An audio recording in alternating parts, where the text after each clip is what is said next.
So before we get too deep in the D1 and the D2 system, I want to make sure that we understand first how to draw divergence. Up to this point in the chapter, we've discussed what divergence is telling us, where we should be looking for it, and also the differences between bullish and bearish divergence. If you don't understand those up to this point, please go back, rewind, and then come back to this point here. We're now going to talk about reaction point 1, reaction point 2, and how we draw divergence. So the first thing that we're going to do as we move through a couple examples here is just practice drawing it. We're not going to practice labeling it bullish, bearish. Is it D1? Is it D2? Don't worry about that right now. I want you to just get your eyes trained to spotting the divergence. So the first thing we're going to look at to identify and draw this, you're going to find your RSI high or low. In this situation, as price moved higher, the RSI set its high. The reason this sticks out to me as divergent is because price action continued higher twice, but the RSI came lower. So that creates divergence. The first reaction point that we use to label this as divergence is the RSI high. The second reaction point we use to draw divergence is price action high right here. When we have our 2 points set, as we do here, you connect them with purple lines to visually show you the divergence and show you the direction you should be looking to trade. So now quiz real quick. Would this be a D1 or a D2 idea if you were going to short this off the top? Jeopardy theme song playing in the background. It would be a D2 idea. D1 would be to trade in the direction of overall trend since the move was up, since the L50 was moving higher, but here, because the divergence presents on top, you would look at it as a reversal, as a D2 idea. And we're going to go over that. I'm probably giving you too much information in the beginning, but we're going to go over that a lot as we get into chapters 3 and 4. So now here, see if you can find the 2 reaction points. I'll give you 5 seconds. You got them? There you go. So you have your RSI low, and then you have your price action low. Once you have those points matched up, you connect them with a purple line, and that visually will show you which way you should be trading. RSI says we're due for rise.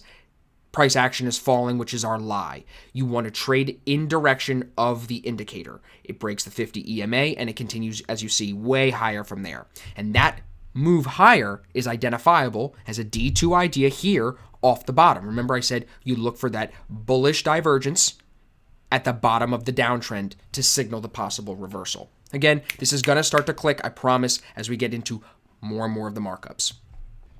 So now here, you can see the divergence building. RSI hit its low, RSI comes low, but not as low, and price action definitely set a new low. So now that price is moving lower and the RSI is technically rising, you would think, maybe this signals change. Maybe this signals chop. Maybe this thing rises. I need to be watching this. I need you to keep in mind that divergence can sometimes take a long time to build. Here's those 2 reaction points I just showed you. Look how long it takes for this divergence to build, really, with the price action falling and the RSI rising. That's why it's building, because it does not break this original RSI low set here. If it did, then the divergence would be broken. But because the RSI over here never breaks the RSI low here, and price action never breaks the trend line, it's building divergence. Once it breaks the 50 EMA here, it ends up coming higher from there, from that point. But the reason I wanted to highlight this, because looking at it here off the 800 EMA, some people would say, Austin, we could get a bounce here and it could buy, and it's a great place to buy it. I would say, what are the higher time frames telling you? Because to see this build for this long tells me that the higher time frames were probably short biased more than long biased, and that's why it took so long to build. But don't get rushed into these trades. Whether it's D1 when we get into chapter 3 or D2, do not get rushed into the trades. Understand that divergence can take a very long time to build, just like you see here. So now we're going to practice identifying divergence on a couple different markups before we go into the next chapter and break down the D1. Here, as you can see on EuroCAD 15-minute chart, L50 is in the sell zone, so you would clearly be short biased. However, the RSI sets its low and price action ends up actually coming lower. That creates a rising RSI and a falling price action. What is that? Divergence. Since it's divergent, we would be careful trying to short here, coming down later into the day. Instead, which would be the D1 idea. Instead, we're going to show you in chapter 4 how to look at this as a D2 and potentially take this bottom as the reversal. The reason that's a D2, I'm going to keep going over this. The reason that the idea to go long here would be D2 is because the 15-minute trend here is clearly short biased. The D2 is the counter trend. The D1 idea would be better if you were trying to trade this short. But here, what the divergence tells me is that we would not look to go short later in the day until that divergence was broken. So the only idea would be to potentially, if you want to, reverse it and take it long if the signal presents. But here for this example, please just understand RSI low, price action low, that creates the difference in divergence. So here, again, RSI has its high, price action had its high of day, price ends up going a little bit higher just about an hour later. The RSI does not go as high, and even that slight divergence signals change, and change comes, and the market falls away after rising all night. So here, that divergence on top might be small. It might only be 4 candles worth of divergence, but if you're understanding that it can mean change is coming, you could go to the higher time frames, see what direction they tell you to trade, and maybe that tells you where this change is really going, which is actually down in the direction here. So again, identifying the RSI high, identifying the price action high, that tells us because one is rising and one is falling, that tells us that change could come. Now here, this is divergence building over a few days. You see RSI sets its high way high, almost at 80, very, very high, almost looks like driven by news. And in the following 2 days, price continues higher. But notice how the RSI does not. So it's building this divergence day after day after day.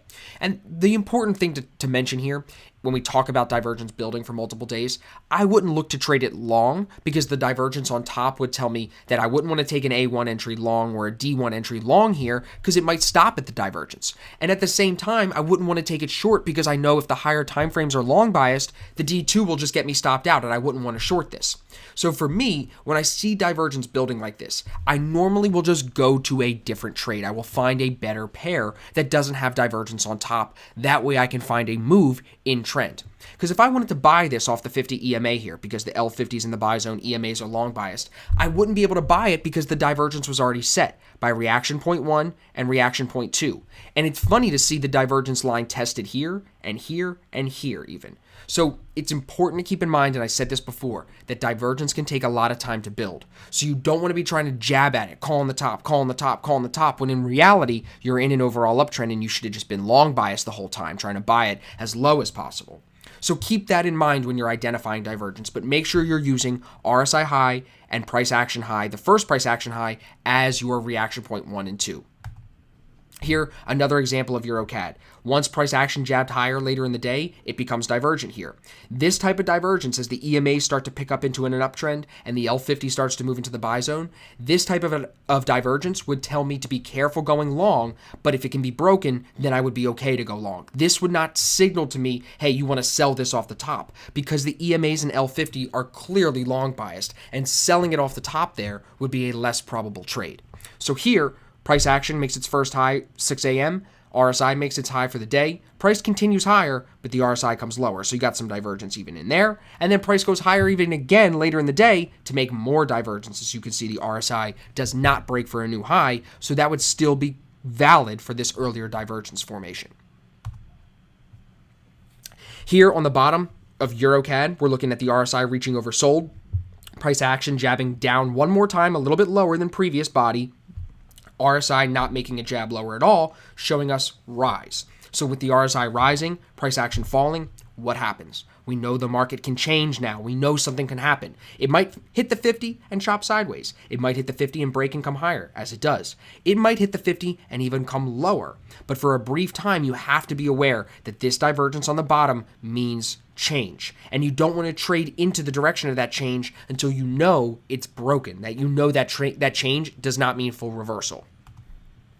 This is another what would be D2 idea off the top, because you're identifying divergence on the top in an overall uptrend. EMAs are in an uptrend, L50 is swapping but rising. Here, that falling RSI and rising price action tells you to trust the TDI because it does not lie. And as you can see, it breaks the 50, breaks the 200, and ends up moving lower off the divergence off the top. As soon as that high was set and the RSI did not jab back up to overbought, divergence was building and you know change could come. So it's important to keep that in mind. And again, I'm just using reaction point 1 as my RSI high, reaction point 2 is price action high, and I match those points up.